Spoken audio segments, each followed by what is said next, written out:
Good morning. Today we will learn set. What do you mean by a set? Set is a collection of objects. What? Set is a collection of objects.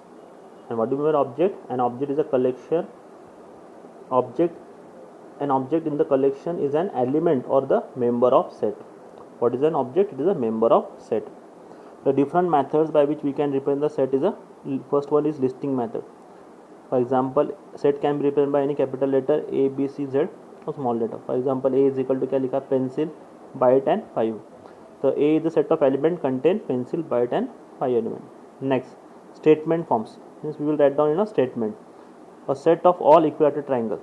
This is a statement form. Third, set builder notation. Set builder notation. How we can represent? A is the set of element X. What? A is the set of element X such that, what does symbol indicate? Such that x is greater than 10. मतलब क्या? A में ऐसे element है जो कि 10 से बड़े हैं. मतलब A में कौन से एलिमेंट आएंगे? 11, 12, 13 दिस एलिमेंट. तो इंस्टेड ऑफ राइटिंग 11, 12, 13, 15 ऐसा तो अपन ने क्या लिखा? A is the set of element x such that x is greater than 10. Next subset. Subset मतलब क्या? A is the subset of B if every element of set A is in B. यदि जो element ए set ए में है यदि वही element set B में रहेगा तो अपन क्या बोलेंगे? A is the subset of B. For example, A contain the element 1, 2, 3, B contain the element 1, 2, 3 और 4. तो what we write down? A is the subset of B but B is not subset of A. A subset है B का. क्यों? क्योंकि जो element ए में है 1, 2, 3 वो बी में भी है, लेकिन B is not a subset of A. क्यों? क्योंकि जो एलिमेंट बी में है वो ए में नहीं है. 4 जो एलिमेंट है, ये जो 4 एलिमेंट है वो बी में है लेकिन ए में नहीं, इसलिए बी क्या है? Is not the subset of A but A is the subset of B. Next, universal set. Universal set मतलब क्या? For example, A contain the element 1, 2, 3 and 4.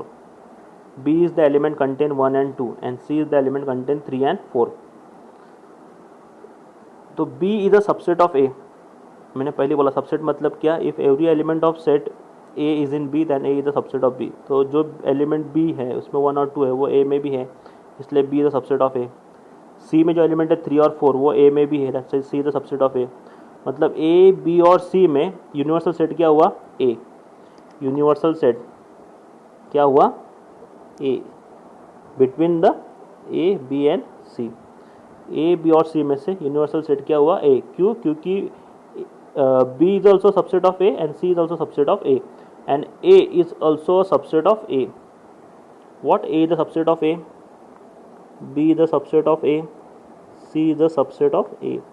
मतलब देखो, A is the subset of A, B is the subset of A, C is the subset of A. ये A जो है जो सबका subset है, इसलिए उसको क्या बोलेंगे अपन? Universal set. क्या बोलेंगे? Universal set.